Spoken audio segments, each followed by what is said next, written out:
Hi, I'm Phyllis. And I'm Julie, and welcome to That's So Deep. This is the podcast where we try to root out loneliness one conversation at a time. And today we are talking about conflict. I'm excited to talk about conflict. I really am. Oh, I'm excited to learn about conflict. Well, I really don't like conflict. Even though I'm excited to talk about it, I don't like it at all. I think I have a bit of a love-hate relationship with it. I think what I like about conflict is the outcome if you have a good sparring partner. So if you're in a conflict with someone who can actually sharpen you and kind of make you a better fighter, then I feel like conflict is really worthwhile because the outcome is that you feel more connected to the person at the end of the conflict. I like conflict because I see it as an opportunity for closeness and connection and being less lonely. But that's only through having really good conflict with a good sparring partner. That's why I like conflict. I don't like the conflict itself. I think it's horrible. I hate it. Okay, because the two words that are popping out to me that you said are sparring and fighting. Yes. And those are things that I have no interest in that. Thank you very much. Oh, I know. I don't want to fight with a person. Yeah. I don't think it necessarily has to be that way. The person I fought with the most is the person I love the most, who's Preston, my husband. And I say that we are probably very feisty. We're kind of feisty people in general. We're not unkind to each other, so there's never any name calling or anything like that. And we do talk about our feelings. So we use a lot of I feel and I think this and I was feeling hurt when this happened. So there's a lot of respectful language, I think, that happens in our conflict, but there are times when we get heated. It can feel like, oh, this is a heated argument, a fight. And I think we both feel influenced by the movie Fight Club. Okay. Which is I haven't watched it in a long time. We probably watched it kind of at the beginning of our relationship when we were learning how to have conflict. And one of our favorite quotes from that movie is, how much can you know about yourself if you've never been in a fight? So I think we resonated with that because I think we learn a lot about ourselves and our own conditioning, our own defense mechanisms, the ways we've coped over the years, the ways we've learned to fight, the ways they're different. And so I think this is going to sound kind of poetic, but I think that our fight has become more of a dance. So over the years, we've fought and fought and fought. And then now we kind of know how each person kind of moves. And so it's become more of a choreography than it is an actual fight. Anyway, that Fight Club quote has been some of the basis of how we've thought about conflict. I like it. I like that quote. It's good. Yeah. How do you feel when you're in a conflict? What happens to your body and your mind? I get so anxious. My back gets really tense. I perseverate. I just fixate, on the conflict. I replay it over and over in my head. Do you rewrite it when you replay it? Probably. I don't know. I probably rewrite it. Like, if I had said this, then maybe this would have happened, or why didn't I say this when I had the opportunity? I think to answer that question, even your question kind of gives away how you think about conflict because it's such a kind approach. And I would say that I'm not that kind. I think in a conflict, I'm a blamer. I like to blame people. How are you in a conflict? I kind of want to make a presumption, but how are you in a conflict? Just from your question. Super anxious. Yeah. I withdraw. Uh-huh. But I think I do the same thing. I go over and over and over in my head. I think, what if I had said this? Why didn't I say this in the moment? Sometimes my rewriting is real sassy and a little bitchy, but I never say that stuff out loud. It's always in my head and it's later. And yeah, I really have to take a lot of time to think it all through. Yeah. Before I can come back. I think that's really good. I think that's really healthy. Well, what I was going to presume was that when you're saying how could I have said this differently? You're Mm. already taking responsibility for your part. Whereas I don't do that. I just I'm like, it's all their fault. Like, I just it's all them. I blame, and that's just sort of my process. I have to put the blame all the way on the other person, and then I retract. I don't think everybody's like this, but and then I retract. I'm like, well, then how could I have said things differently? What was my part? But my first instinct is to always blame the other person. I think that's normal. I think I probably do that too, Yeah. but I don't come right back out. Like Mm-hmm. if things are said to me in a moment, I am so taken back. Like, how could you be that mean to little old me? I go inward Yeah. immediately, and Mm. I don't come right back out. Yeah. Yeah. I also tend to do that. It depends on maybe my comfort level with a person. And also over the years, I've practiced to not escalate. Mm, I think I probably escalate the most still with my children because they can push my buttons. And there's a power dynamic there because I'm their hmm. mom. And so I'm a little quicker to react. So I've had to practice over the years. I'm still not great at it, but just not reacting on them, but trying to be like, oh, they just said this thing. It totally pushed my buttons. And okay, I'm going to respond. I think I actually say those words in my head. Phyllis, don't react. Respond. Mm, Take a breath. Respond. And the response might be, you guys, that made me really mad and I got to walk away right now. hmm. And that's enough of a response. Or it might be silence. That might be a response. It's just with my kids that I kind of come back out. Because I think coming right back out with something quick, you're not really processing it through your brain. And so it Hmm. usually makes the situation worse. Yeah. But this is taken training. This is something Yeah. you have had to train yourself to do. Yeah. Yeah. Yeah. So let's talk about that. So, in growing up, what was conflict like in your household? How was it Hmm. modeled to you? That's a great question. You always ask me these questions about my childhood, and now I have to go back and remember. You can think about it. Well, what I remember, the thing that's popping up is my sister was a biter. Oh My gosh. little sister was a biter. And so she would bite me, and then I would cry and go tell on her. And my parents would say, go bite her back. Oh. And that went against everything that I knew and believed because you're not supposed to bite your sister. You're supposed to love your sister. Right. Oh. And I could never bite her. I can't bite her back. And even if I would, if they would say, bite her back, and I would try to bite her back, it would be like, excuse me, please. I'm going to try to bite you back now. I just couldn't do it. It's not my nature. Yeah. It's not my nature to be a biter. So I think that's a little confusing. And I think as an adult, I think she's probably better at confronting because of her personality and Mm. whatever. But So the whole eye for an eye. kind of, yeah, Right? yeah. So you Yep. do this to me, then I do it back to you. Right. So your parents coached you to do that, but did they do that with one another? Do you remember them No, being that way? Like no. what did I think they just wanted me to stand up for myself. I think yeah. that's what it was. Do you feel like your conflict personality, I guess, is similar to your mom or your dad? Probably my mom. My dad is a retired teacher, Mm. and I remember an angry parent calling him once on the weekend, Mm. and I could tell that he was just taking it. He was just letting himself be yelled at, and he stayed Oh. calm the whole time, and he tried to reason and tried to explain, and yeah, that moment sticks out to me. The father on the other end was just just spitting fire. Mm. And my dad just stayed calm and collected. My mom my mom will I think my mom swallows it a little bit, and Mm. they'll listen to this podcast and they'll tell me that's not what we do. Probably.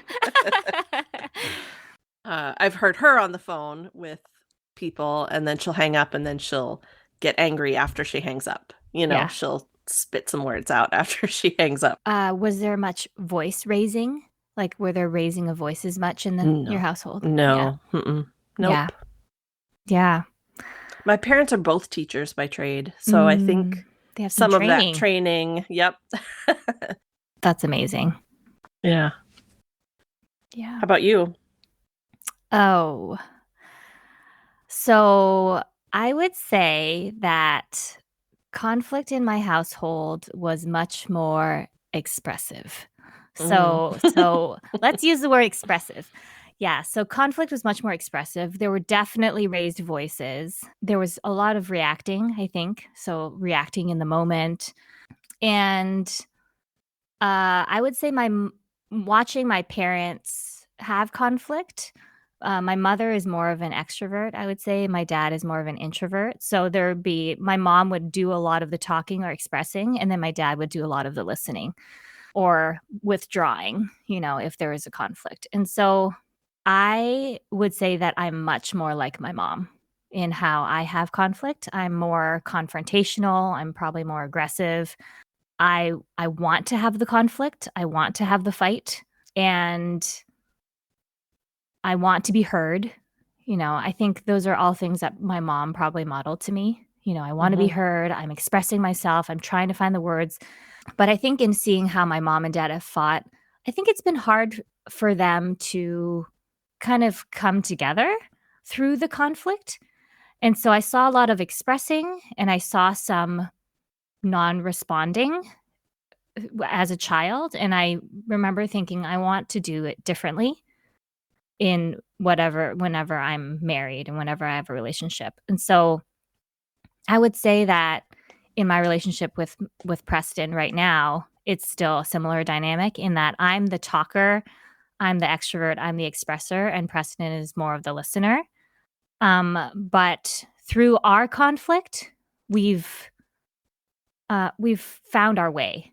So I think we found our way to kind of come back together. Okay, I guess I will say also that in college, Preston and I learned a lot of reconciliation skills. We would practice reconciliation. We were part of a club and we did a lot of conflict resolution kind of in the club with our friends. And so we had a real high value for reconciliation. And we would actually call it reconciliation. And so if we had a problem with somebody or if somebody hurt our feelings, we would go to that person and be like, hey, can we set down a time? We need to reconcile. So Mm. we would sit down and we would like practice reconciling with people. And so many times it was terrible. Like it would end in tears and, we wouldn't feel heard because we were so young. We were like in college trying to figure out how to do it. But honestly, I feel like through so much practice, we did get better and better at it. Hmm. So I was looking up also the definition of reconciliation, and it Oh. says that from Merriam-Webster, it says it's the act of causing two people or groups to become friendly again after an argument or disagreement. That's one of the definitions. And the second one is the process of finding a way to make two different ideas exist or be true at the same time. Mm. Yeah, I think that second definition is interesting because it's like I can be both hurt and can also have wronged somebody. Hmm. My experience can be valid and their experience can also be valid. Yeah. And I can accept their experience while also accepting mine, and they can accept mine while also accepting theirs. It doesn't have to be I'm all wrong, they're all wrong, because it's two people. Right. So that's what I think of when I think Hmm. of conflict. There's a respect in it. It's acceptance of someone else's experience, but there's also a respect of someone else's experience. Yeah. Yeah, that's really good. It's kind of that same thing of I think it was in our first episode in friendship when we talked about the disco ball. Sometimes when you see a person, you're only seeing one little teeny reflection on the disco ball, but they're actually this entire disco ball with a myriad of reflections. And I think sometimes when you're entering a conflict, you're only seeing that one tiny little mirror and you're forgetting that they are a person with many, many moments from many, many experiences with a totally different childhood than you. Hmm. And so I think when you're reconciling with someone, they're bringing their whole disco ball to you. And so it's that ability to be like, okay, this is my experience, but they have a different disco ball than me. So Yep. how can I look around and how can I see all the different mirrors? So it's that acceptance of the whole other person.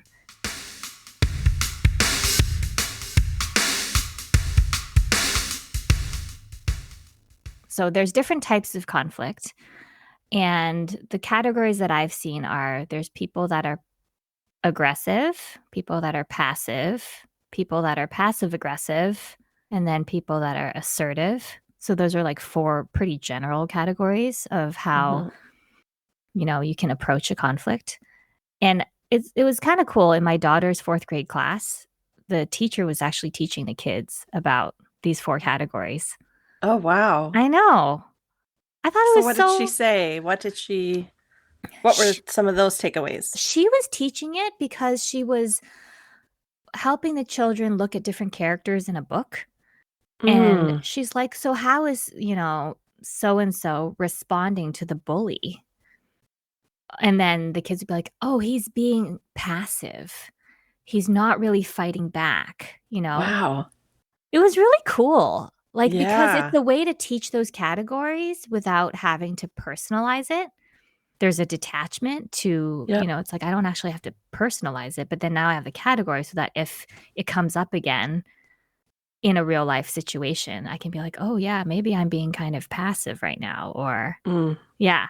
So that was the context in which she was And it's teaching a it. it's a good writing exercise. If you're writing characters, then you think about what conflict these characters have and how they react to the conflict. That's great. Right.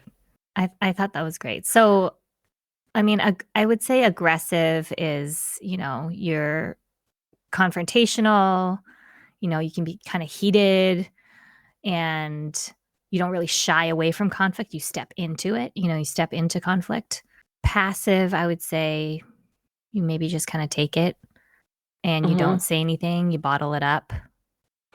But then it comes out in other ways. So it might come Mm. out in an achy back or A depression, migraine, a migraine, depression. Yeah. Yeah. right? So I think it was, I don't remember if it might have been Glennon Doyle who said that the storm is going to happen. It's just whether it's going to happen outside of your body or inside of your body. Mm. So like if you're in a conflict, the storm is happening outside, but then if you're more passive, then the storm is just happening inside, Yeah. you know? Um, That's good. I like that metaphor. Me too. It's a good one for me to remember. And then there's passive aggressive, which is, I always think of the phrase like, I'm fine. No, that's fine. You know? I'm very happy right now. Yeah. Yeah. We're going to fine ourselves to death. Yeah. I'll just do it, and you can tell that I don't want to do that thing right now. I don't want to roll out the trash cans because I've done it for the last 4 weeks. But yes, I will still do it. So anyway, that doesn't get anyone anywhere. And then I think the model that, is the most healthy in these four is the assertive, which is where you're neither aggressive nor passive aggressive, but you are bringing the conflict to the other person and speaking truth, being kind, and trying to tackle the problem together, Hmm. caring about the relationship, but not shying away from it. That's good. And it takes me to this podcast that I listened to this morning, The Savvy Psychologist. And this was episode 13. So I went way back, but she has a list. It's Dr. Ellen Hendrickson, and she has a list of how to approach tough conversations. And so when Mm. you say assertive and bringing the conflict to the other person, one of the ways that she lists is to make sure that your timing is right. Ooh, yeah. Right. So pick a good moment, not when you're angry, not when you're distracted or the other person is distracted, not when someone can run away. Right. But Right. but when you're sort of on a level playing field, and you can really listen and you can hear what the other person is saying, but also be heard yourself. Yeah. So timing is important when you're confronting a conflict, I think. I have terrible timing. Oh, I have terrible timing. It doesn't help to be an anxious person. I'm anxious, like by Hmm. nature, and I don't think about the timing. I just want to get it over with sometimes. And I think the problem with anxiety is that it can be so all consuming. And then I kind of lose a grip on myself, and it becomes the anxiety that's running the conflict. And like, Mm. it's almost like it's not me anymore. So I almost feel like I'm possessed by the anxiety. It like really feels like kind of an inner demon that is running the show. And so I feel like, the moment that happens, Phyllis has left the building. Mm. And it's hard because I feel victim to the anxiety. And so sometimes it makes it hard for me to take responsibility for the anxiety. But I need to actually own the anxiety because it's actually really unfair to everyone to have them bow to the whim of my anxiety by like, let's have this conversation, even though this isn't the right time. It's actually really bad timing. But since Mhm. anxiety is driving the bus, then the anxiety can push the conversation, and the respect for the relationship is kind of lost in that moment. And so what is my actual job is I need to get a hold of my anxiety and try to complete that stress cycle and be like, okay, I feel anxious right now. I'm aware of the anxiety, and then get myself to sort of a healthier place, calm myself down, and then re-enter the building, come Mhm. back and be present and re-engage. So I yeah, I think I wanted to mention that because I do feel remorse and sad that I have made people that I love, my family and my friends feel my anxiety and be kind of at the whim of my anxiety. So, and it's something that I'm still working on. It's like a little live thing that I'm still working on and wanting to get better at. But I do think it's a step that I recognize that it's anxiety that's driving the bus, and that I Mm. don't have to be a victim to it.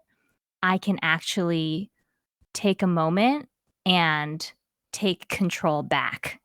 And the more I own that anxiety, and instead of letting the anxiety own me, the better of a person and a partner and a friend I can be. Yeah.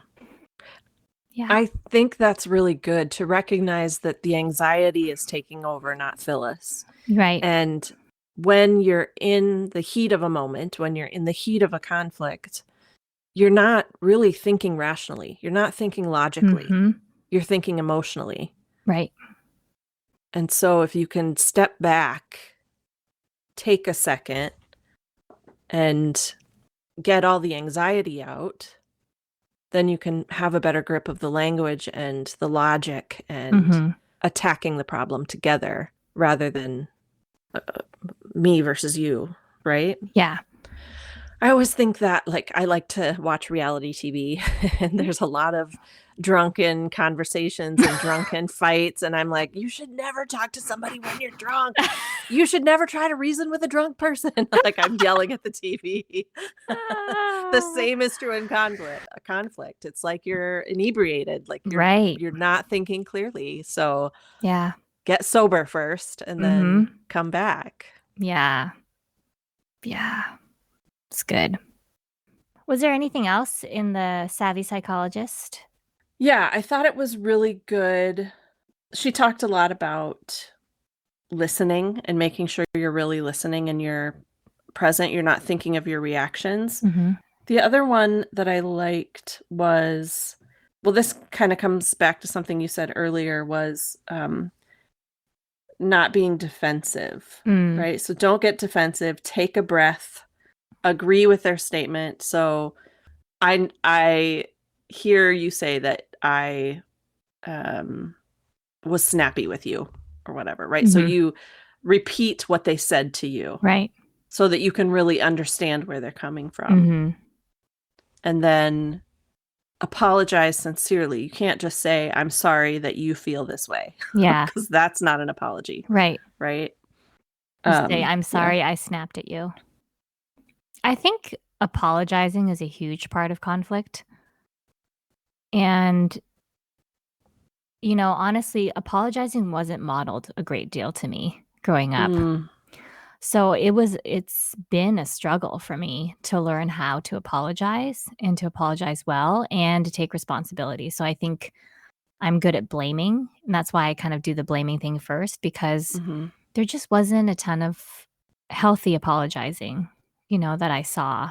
And I think being someone who is a perfectionist, like I feel like I was raised or, personality wise, I've been a perfectionist. It's been really hard to admit that I'm wrong, mm, because if I admit that I'm wrong, then it immediately means I'm a bad person. mm, So I would often do the mental gymnastics to reframe the conflict to make it the other person's fault so that I wouldn't be wrong and therefore not, I would maintain my status of perfect. So that's another identity I've had to let go over the years, is like, I'm really way not perfect. And like, that's okay. Nobody's perfect. yeah. And and so as soon as I realized and relaxed into my imperfection, then I was able to give really true and sincere apologies. But That's great. it's a struggle. Yeah. And It's a skill. It's a skill. What I'm learning is it's a skill that you have to practice, it's a and skill. you're not going to get it right every time. Nope. But apologies are important They're in so conflict. important. They bring you back together. Yeah. And probably both sides are going to have to apologize, Yep. right? It's not just a one-sided. The conflict is on both sides. So, Yep. Yeah, it's the whole, we set out to do this podcast to like hear, feel, know, see people, help people feel less lonely. And in conflict, it's really important to hear, see, feel, know the other person, mm, so that you can come back together. hmm So you have to acknowledge the other person so that they can relax. And then they need to acknowledge you. It's a both and thing, yeah, so that you can relax and then you can come back together. yeah. So I see really healthy conflict as a real key to connection. hmm I would say too, just because I'm a crier, Yeah. don't be afraid of the person who's crying Yeah. as I well up. Oh, It's okay. Don't be afraid to say your piece, to say your feelings while the other person is crying, totally. because it's just feeling it all. Yeah. When you're a person who feels everything, you cry when you're happy, you cry when you're sad, you cry when you're scared, you cried when other people are crying, when other people are scared, when other people are sad. Yeah. So don't be afraid. Don't be afraid of a person who's crying. They're sitting there with you. So Hmm. just keep going. Keep Yeah. going. Yeah. Don't hold back just because they're emoting. Because sometimes we can't help it. We're just emoting. Yeah. I think people sometimes don't know what to do when somebody cries. It's Yeah. really interesting because I kind of love when you cry. Like, It's so like every time we talk. I know, but I love when you cry because I'm like, she's showing up. She's here, everybody. She's Yeah. here and she feels like safe enough to cry. Awesome. hmm We get to witness this. When people cry, I'm like, here I am. Yeah.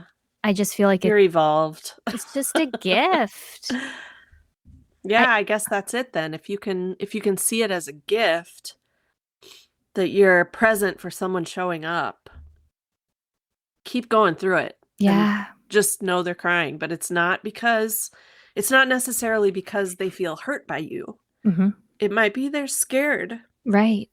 or they feel bad about their part in it, Yeah. right?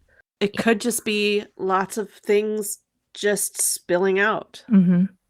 So just don't be afraid of the crying. Yeah, we talked about the upstairs and downstairs part of the brain in another episode, and how a lot of your feelings and those more primal feelings are housed in the downstairs part of your brain. And so we talked about when people are feeling their big feelings, just to go and sit on the sofa with them in the downstairs basement of their brain and bring them a blanket and some hot chocolate and be like, I'm here. Yeah, I would say too, though, if you're in a conflict if you're in a conflict with me and I'm crying, you shouldn't feel bad that I'm crying. Right. I'm not trying to make you feel bad, right? And so we don't have to stop the conflict to comfort me. We can keep going through the conflict, I hear you. right? We Right. don't have to stop and put a blanket around me. Yeah. Just let me cry. Give me a Kleenex, maybe. Yeah. But don't be afraid of the tears. Don't be afraid of the crying. Yeah. I think another thing a comic that I've seen about conflict is, I think the savvy psychologist also talks about this concept of unified detachment. And I've seen a comic where like you have two models of conflict and there's like two people on either side. And then if you can picture like a scribble cloud between them, and that is the conflict, and they're on either side of it. And that's like unhealthy conflict. But then the other picture is you see the two people standing side by side and they're looking at the scribble cloud. And it's like, it's not like me against the other person. It's both people tackling the conflict together. Yes. Yeah, that's her number one point is Yes. start with the same goal. We're on the same team. Both team. want to solve this issue. Yeah. How are we going to solve it? Yeah. Yeah. Yeah. That's a great comic. Yeah. It's a great visual. Yeah. Yeah. So in this Savvy Psychologist, How to Stop Avoiding Conflict episode that we both listened to, she also talks about this tactic of using the word and instead of but in a sentence. And I also learned about this strategy from Susan Scott, who wrote the book Fierce Conversations. And I don't know if I read the whole book, but I did listen to a couple of her like audio CDs. And I use the word and in my emails a lot. If I'm writing an email that is, I don't know, could be considered a little bit confrontational, or I'm addressing an issue, you know? And at first it felt a little unnatural, but then over time it's been like, I read it, after I write it in the email, I read it out loud to myself and I'm like, oh yeah, no, that sounds okay. Yeah. It's less confrontational, maybe. And it also takes into account that two things can be true. Right. Which brings us back to our definition, right? That two different ideas can exist. Right. Yeah. Yeah. That's a great strategy. Yeah. I like that. I also liked that she talked about soft feelings versus hard feelings. Yeah. I thought that was neat. So she said, if you're talking to someone about a disagreement, go with a soft feeling like sadness or vulnerability or just upset instead of anger. So right. Figure out what the soft feeling is underneath the hard feeling, That's the right. anger feeling. What is it really? Yeah, because anger is often, Brene Brown calls it like the armor. You know, the anger is kind of the armor. A lot of psychologists call it like a secondary emotion because your primary is typically sadness. Like you feel hurt or sad or lonely. Then anger is a stronger, harder feeling. So then you put on that armor to be like, I'm not hurt. I'm mad. To protect yourself. Right. Yeah. Yeah. And I liked that she said, why do we treat people bad in hopes of them treating us better?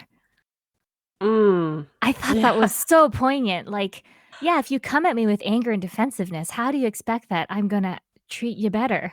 You know? Right. Won't I also armor up? And then we're like in a full-on battle with our armor. So let's treat people well. Let's bring them our softer feelings. You know, let's take our armor down. Doesn't mean you have to be unprotective of your heart. You can still be careful. But you don't have to come at people all hard because they might not be expecting it. So much to learn. So much to learn. So much to learn. And this is a good start. These are some good strategies to put in place to start learning how to do conflict. Yeah. Especially when it matters with people who matter. Right. And people who are all different. People who come with their own disco ball of how they've grown up with conflict, their own conditioning, their own, all of it. Yep. So every conflict will be different with different people. Yeah.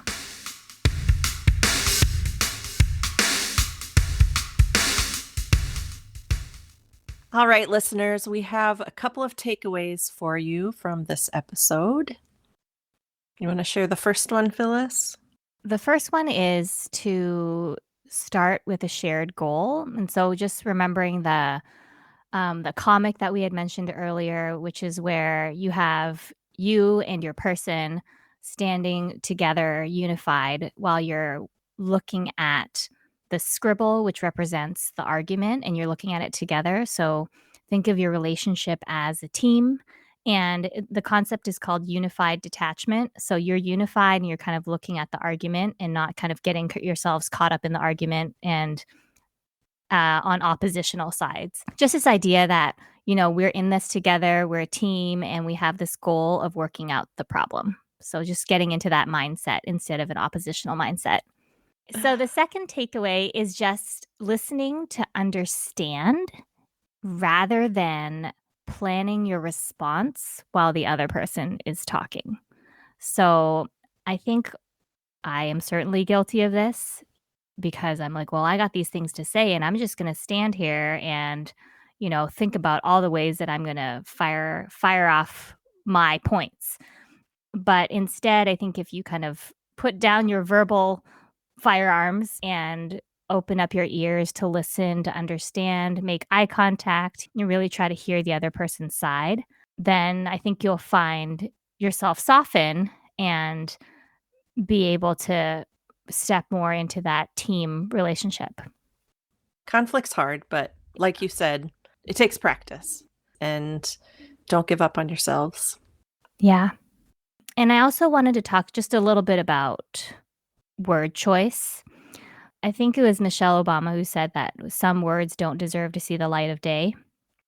And I think that's really true. Like choosing our words really carefully is it's just important because once the words are said, then they're out. They're in the light. And so I think taking that moment to brood over some of the darker words that might be running through your mind, before you bring out the words that are worthy of the light of day, I think is really important because that's taking care of the other person. It's taking care of the relationship. Glennon Doyle calls it saving in drafts. I think we've all written out angry emails that we've never sent anybody. But sometimes that's our process. We have to write out the email because we got to get our feelings out. We got to vent it all out. We got to process it. But saving it in drafts is really important because ultimately that's not an email that is going to be helpful in the relationship. So save in drafts and choose words that are worthy of the light of day. Thanks for joining us today. We love you. And now go have a piece of chocolate. Bye for now. Bye.